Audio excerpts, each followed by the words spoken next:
Hello everyone. सो ये जो question है, ये amazing question permutation and combination chapter का है। एंड इसमें 3D भी इन्वॉल्व है, राइट? सो अगर इस क्वेश्चन की बात करें तो ये क्वेश्चन का स्टेटमेंट देखते हैं एक बार। Let set S be the set of points in space whose coordinates x, y and z are integers. So तीनों जो इसके coordinates हैं वो क्या हैं? Integers हैं that satisfy x की वैल्यू 0 से 2 के बीच में है। मतलब x की पॉसिबल वैल्यूज क्या हो सकती हैं? 0, 1 एंड 2, राइट? सो x की पॉसिबल वैल्यूज यहाँ पर क्या हो सकती हैं? देखने को मिल सकती है हमें 0, 1 एंड 2, राइट? सिमिलरली y की जो पॉसिबल वैल्यूज हैं, these are the values of x, right? अगर हम y के पॉसिबल वैल्यूज की बात करें तो y क्या क्या हो सकते हैं? 0, 1, 2 and 3, right? And z could be, z क्या हो सकती है वैल्यूज? 0, 1, 2, 3, 4, राइट? सो x 3 वैल्यूज अज्यूम कर सकता है, y 4 वैल्यूज एंड z जो है 5 वैल्यूज अज्यूम कर सकता है। अब ये क्वेश्चन ये पूछा है कि number of ways to select two different points such that the midpoint of the segment also belongs to SS. So midpoint, तो इसमें हमें दो पॉइंट्स चूज करने के नंबर ऑफ वेज फाइंड करने हैं such that the midpoint of the segment also belongs to S. मतलब ये इसमें ही इसी रीजन में लाई करना चाहिए। मतलब ये जो S क्या है? इन पॉइंट्स का सेट है। सो जो मिड पॉइंट है वो वहीं पे लाई करना चाहिए, राइट? सो मिड पॉइंट के जो x, y and z coordinates होंगे वो इंटीजर होने चाहिए। सो अगर हम दो वैल्यूज की बात करें, लेट्स से दो नंबर्स की बात करें x एंड y, और इनका जो मिड पॉइंट है वो भी एक इंटीजर होना चाहिए, अगर ऐसे ऐसे कंडीशन हम डालते हैं तो हम यहाँ पे ऑब्जर्व कर सकते हैं कि x एंड y ये दोनों ऑड होने चाहिए या ये दोनों जो हैं वो इवन होने चाहिए, राइट? सो दोनों ही ऑड होने चाहिए, दोनों ही, या तो दोनों ही इवन होने चाहिए। तभी ऐसा होगा कि जो इनका मिड पॉइंट है वो भी एक इंटीजर होगा, राइट? सो अगर हम इसमें x की वैल्यूज की बात करें, लेट्स से पॉइंट्स जो हैं वो p1 एंड p2 हैं, और उसमें जो कोऑर्डिनेट्स हैं वो x एंड x हैं, दो कोऑर्डिनेट्स हैं x के। ऑब्वियसली p1 एंड p2 में x के अगर हम कोऑर्डिनेट्स की बात करें दो कोऑर्डिनेट्स होंगे, राइट? सो अगर मैं एक टेबल बनाता हूँ यहाँ पर जिसमें दोनों x कोऑर्डिनेट्स होते हैं, लेट्स से, ठीक है, दोनों y कोऑर्डिनेट्स होंगे और दोनों z कोऑर्डिनेट्स होंगे, राइट? अगर मैं ये बोलता हूँ कि यहाँ पर दो ही केसेस होंगी, या तो एक केस ये हो सकता है कि दोनों जो कोऑर्डिनेट्स हैं वो दोनों सेम हो जाएं, राइट? दोनों वैल्यूज जो हैं वो सेम हो जाएं, वो एक केस हो सकता है। या हो सकता है कि दोनों जो हैं वो डिस्टिंक्ट हो जाएं, दोनों वैल्यूज x की जो है वो डिस्टिंक्ट होंगी, राइट? सो दो केसेस हो सकते हैं। तो अगर मैं ये बोलता हूँ कि दोनों केसेस, दोनों वैल्यूज x और x की सेम ही रहती है, दोनों के x कोऑर्डिनेट्स, तो उस केस में कितने पॉसिबल केसेस हो सकते हैं? अगर वो देखते हैं तो 0, 0, 1, 1 एंड 2, 2, यहाँ पर ये तीन केसेस हो सकते हैं। तो यहाँ पर हम लिख सकते हैं कि इसके टोटल नंबर ऑफ केसेस कितने होंगे? 3। अगर y की दोनों वैल्यूज सेम रहती हैं, मतलब दोनों y कोऑर्डिनेट सेम रहते हैं, उसके corresponding total number of cases यहाँ से हमें दिख रहे हैं कि ये 4 हो जाएंगे। सिमिलरली z के करस्पॉन्डिंग अगर हम देखें तो जो टोटल नंबर ऑफ केसेस हैं वो 5 हो जाएंगे, राइट? 3, 4, 5। अगर ये दोनों वैल्यूज डिस्टिंक्ट रहती हैं x एंड x, तो क्या हो सकता है कि 3 में से हमें दो वैल्यूज को चूज करनी है, 3c2 which is, right, which is 3। But यहाँ पर हमें ये देखना पड़ेगा कि दोनों जो x कोऑर्डिनेट्स हैं वो दोनों या तो इवन होने चाहिए या दोनों ऑड होने चाहिए, राइट? तभी मिड पॉइंट एक इंटीजर हो पाएगा, राइट? अब दो इवन यहाँ पर डिस्टिंक्ट इंटीजर्स तो है नहीं x में, दो ऑड, दो इवन डिस्टिंक्ट इंटीजर्स हैं एक्चुअली 0 एंड 2, राइट? सो एक ही पॉसिबल केस होगा x और x के रिस्पॉन्डिंग जिसमें जो वैल्यूज हैं वो हम क्या सेलेक्ट करेंगे यहाँ पर? 0 एंड 2, राइट? सो जो सिलेक्शन होगा यहाँ पर वो हो जाएगा 0 एंड 2 का, राइट? सिमिलरली अगर मैं बात करूं यहाँ पर y कोऑर्डिनेट्स की, तो y के करस्पॉन्डिंग देखो, दो इवन सेलेक्ट कर सकते हैं या दो ऑड सेलेक्ट कर सकते हैं। इवन सेलेक्ट करेंगे तो 0, 2 को करना पड़ेगा, ऑड सेलेक्ट करेंगे तो 1, 3 को करना पड़ेगा, राइट? सो यहाँ पर बिकॉज ये दोनों डिस्टिंक्ट हैं, राइट? सो यहाँ पर जो टोटल नंबर ऑफ केसेस बनेंगे वो कितने हो जाएंगे? वो यहाँ पर 2 हो जाएंगे, जिसमें कि जो वैल्यूज रहेंगी, जो वैल्यूज रहेंगी वो क्या क्या हो सकती हैं? y के कोऑर्डिनेट्स की अगर हम बात करें तो y के कोऑर्डिनेट्स की पॉसिबिलिटी जो है वो हो जाएंगी 0, 0, 2, राइट? सो एक पॉसिबल केस तो ऐसा हो सकता है, और एक पॉसिबल केस हो जाएगा मतलब 0 के साथ 2, और कोऑर्डिनेट्स जो वो ऐसे दिखेंगे एक केस में, और एक केस में 1 and 3, राइट। सो ये हो सकता है 1, और जो दूसरी पॉसिबल वैल्यू है वो हो जाएगी 3, राइट। सो एक केस ये होगा और एक केस ये होगा, राइट। इसके टोटल नंबर ऑफ केसेस कितने हो जाएंगे, 2 डिस्टिंक्ट केसेस हो जाएंगे। अगर हम y एंड y में जो इंटीजर्स हैं उनको डिस्टिंक्ट रखना चाहते हैं, सिमिलरली z एंड z में अगर हम डिस्टिंक्ट इंटीजर्स रखना चाहेंगे तो हमें या तो दो इवन सेलेक्ट करने पड़ेंगे या दो ऑड, राइट। सो इवन जो है वो देखो कितने हैं, 0, 2 एंड 4, राइट। सो 0, 2 एंड 4 से अगर हम वैल्यूज सेलेक्ट करना चाहें, दो डिस्टिंक्ट इंटीजर चाहिए, सो यहाँ से 3c2 वैल्यू हो जाएगी, राइट। सो इसमें यहाँ पर जो वैल्यू आएगी इसमें इस z के रिस्पॉन्डिंग वो कितनी हो जाएगी, 3c2 प्लस 3c2 कब लिया है, जब दो इवन सेलेक्ट कर रहे हैं आउट ऑफ 3c2 प्लस अगर हम दो ऑड सेलेक्ट कर रहे हैं 1 and 3 में से, तो क्या करना पड़ेगा, 2c2, right. 3c2 is 3 plus 1 is equal to how much, 4 cases, right. So 4 cases बनेंगे यहाँ पर। कौन कौन से केसेस होंगे इसमें, z और z के करस्पॉन्डिंग, राइट। सो z और z के करस्पॉन्डिंग एक केस जो बनेगा वो हो जाएगा 0, 2 का, राइट। 0, 2 का एक केस बनेगा, 0, 2 का एक केस बनेगा, राइट। सो एक केस ऐसा बनेगा, 0, 2, टोटल नंबर ऑफ केसेस 4 बन रहे हैं, ये 0, 2 का एक केस बन गया, राइट। ये वाला इसके करस्पॉन्डिंग और क्या हो सकता है, और हो सकती है वैल्यूज, 0, 4 का एक केस बनेगा, सिमिलरली 2, 4 का एक केस बनेगा, एंड उसके बाद एक 1, 3 का केस भी बनेगा, right. So total number of cases कितने हो गए, 4 हो गए, right. So total number of cases यहाँ पे 4 बन रहे हैं। अब अगर मैं ये बोलता हूँ कि यहाँ पर ये जो हमने टेबल बना लिया कि एक्स एक्स के रिस्पॉन्डिंग इतनी वैल्यूज होंगी, वाई वाई के रिस्पॉन्डिंग इतनी होंगी, और जेड जेड के रिस्पॉन्डिंग इतनी वैल्यूज होंगी, राइट। सो अभी हम ये कर सकते हैं कि हमें यहाँ पर और कुछ केसेस बनानी पड़ेंगे। मतलब ये जो दो पॉइंट्स बनेंगे, let's say P1 point, right, P1 point एक ऐसा पॉइंट बनेगा P1, राइट, और एक है P2, P2 एक ऐसा पॉइंट बनेगा, राइट। सो P1 P2 में लेट्स से एक x की वैल्यूज यहाँ पर जाएंगी, है ना, फिर यहाँ पर y की वैल्यूज जाएंगी और यहाँ पे z की वैल्यूज आएंगी, राइट।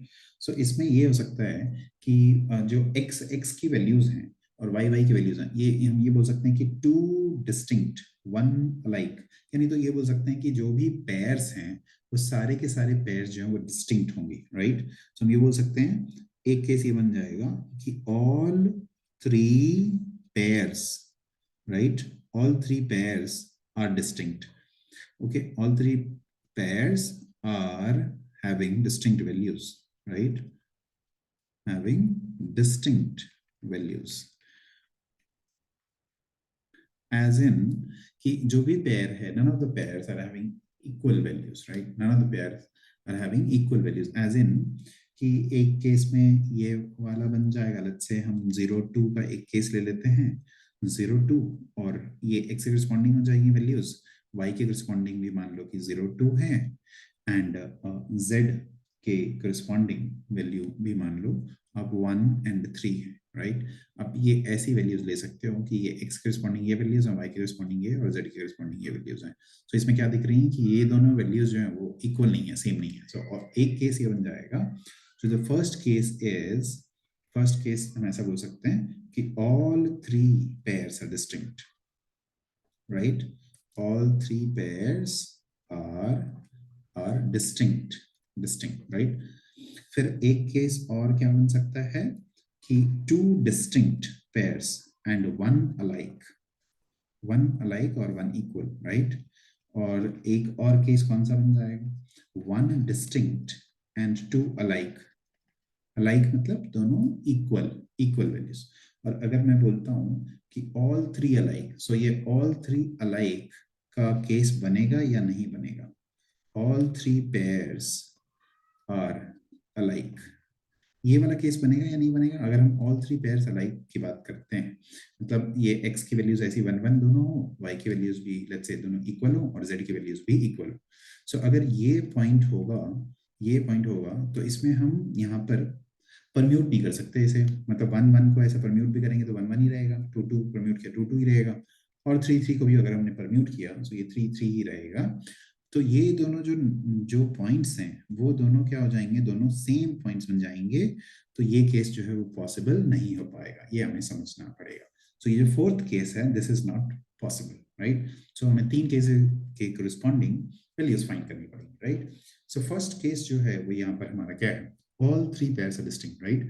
सो जो कि ये वाला केस है, राइट। अब इसके कोरिस्पॉन्डिंग अगर हम टोटल नंबर ऑफ वैल्यूज देखें, so total number of values क्या हो जाएंगी यहाँ पर, ठीक है, all 3 pairs should be distinct, right. So अगर मैं एक पर्टिकुलर कोई भी पेयर लेता हूँ, लेट्स से एक पेयर लेता हूँ 0 2 0 2 एंड 1 3, मतलब x की वैल्यूज जो है वो 0 2 ली है, y की वैल्यूज 0 एंड 2 ली है, एंड z की वैल्यूज 1 एंड 3 ली है, राइट।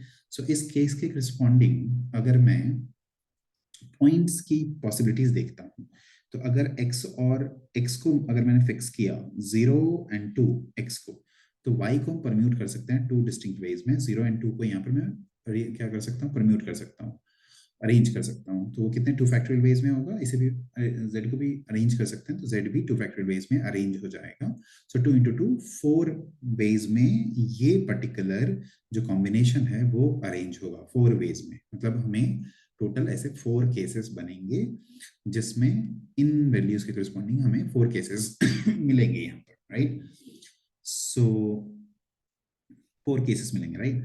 अभी अगर मैं ये देखता हूँ कि यहाँ पर ऑल 3 पेयर्स डिस्टिंक्ट केस में, सो जो टोटल नंबर ऑफ नंबर्स हो जाएंगे यहाँ पर वो कितने हो जाएंगे, टोटल नंबर ऑफ केसेस कितने हो जाएंगे 4 इंटू, बिकॉज हर एक पॉसिबल ये जो ट्रिपलेट बन रहा है पेयर्स का उसके रिस्पॉन्डिंग 4 केसेस बन रहे हैं यहाँ पर केसेस।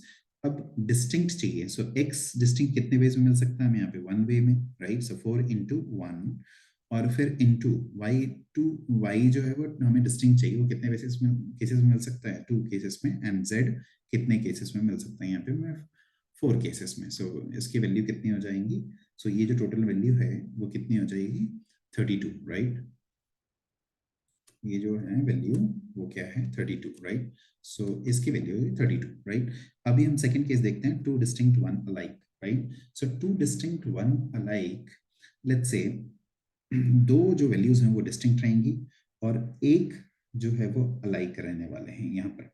सो एक अलाइक, लेट्स से हम हमारे पास अलाइक जो है वो x की वैल्यूज अलाइक हैं, लेट्स से 1 1 है x की वैल्यूज, और y एंड z की जो वैल्यूज हैं वो डिस्टिंक्ट होंगी। सो यहाँ पे 0 2 एंड 1 3 ले लेते हैं, राइट। सो ये जो अलाइक है ये परम्यूट नहीं कर पाएंगी वैल्यूज x की values, so y and z में परम्यूटेशन होगा, और जो परम्यूटेशन होगा वो कितने वेज में हो सकता है यहाँ पर वो हमें चेक करना है, राइट। सो परम्यूटेशन कितने वेज में हो सकता है, अगर हमने 1 0 1 एक पॉइंट लिया और 1 2 3 एक पॉइंट लिया, तो यहाँ पर y एंड z की अगर हम वैल्यूज देखें तो 0 1 एंड 2 3 ये पॉइंट्स बन रहे हैं y z की।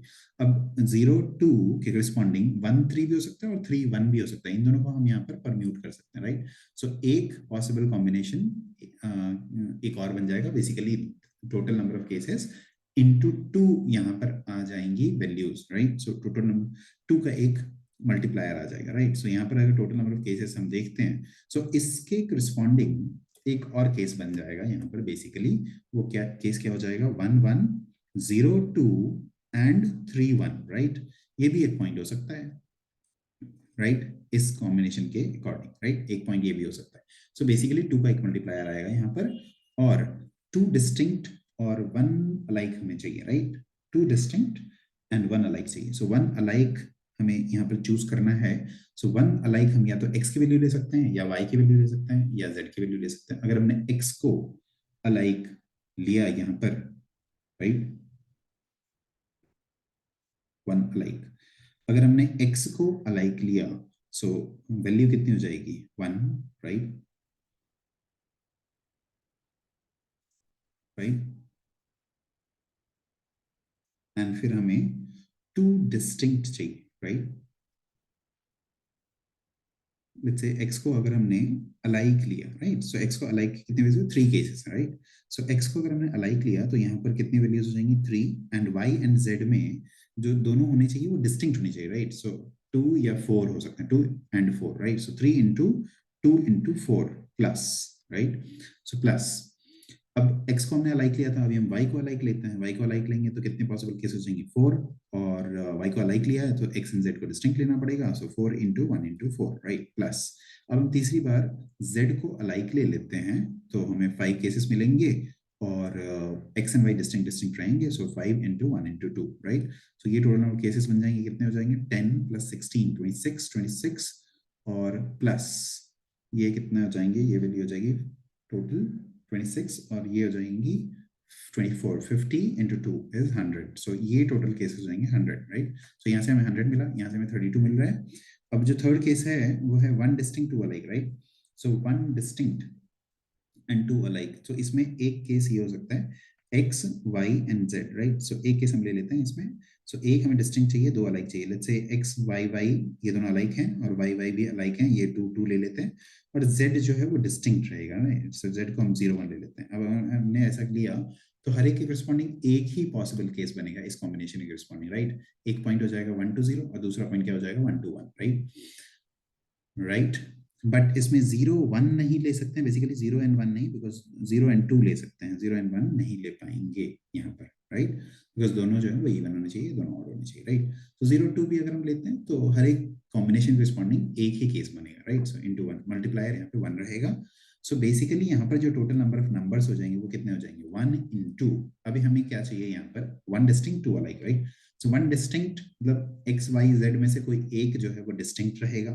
तो लेट्स से x अगर डिस्टिंक्ट रहता है तो डिस्टिंक्ट होने की टोटल नंबर ऑफ केसेस कितने हो जाएंगे? 1 एंड फिर 2 अलाइक, मतलब बाकी दोनों जो y और z के पेयर्स रहेंगे वो दोनों अलाइक होने चाहिए।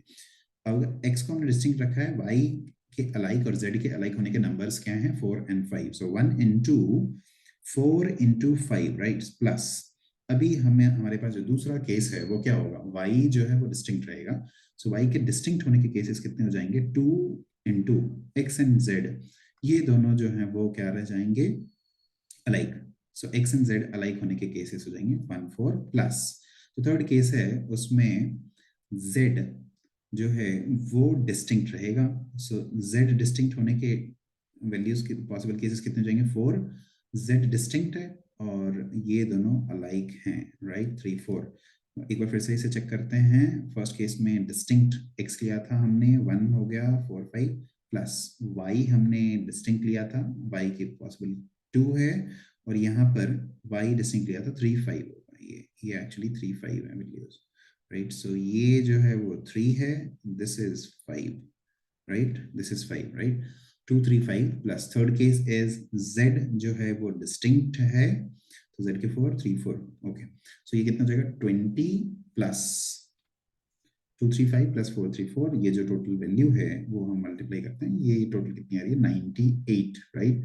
सो इन सभी को हम अगर ऐड करते हैं सो हमारे जो टोटल नंबर ऑफ केसेस बन जाएंगे इन सभी को ऐड करने से, वो कितने हो रहे हैं? Total number of cases, right, number of veg जो टोटल होंगे वो कितने हो जाएंगे? इन तीनों को ऐड कर देते हैं, सो वो कितने हो जाएंगे? 230, राइट। सो हमारा जो आंसर होगा वो होगा 230, okay. Hope you have understood this question and do like, subscribe and share the video. Okay, thanks a lot.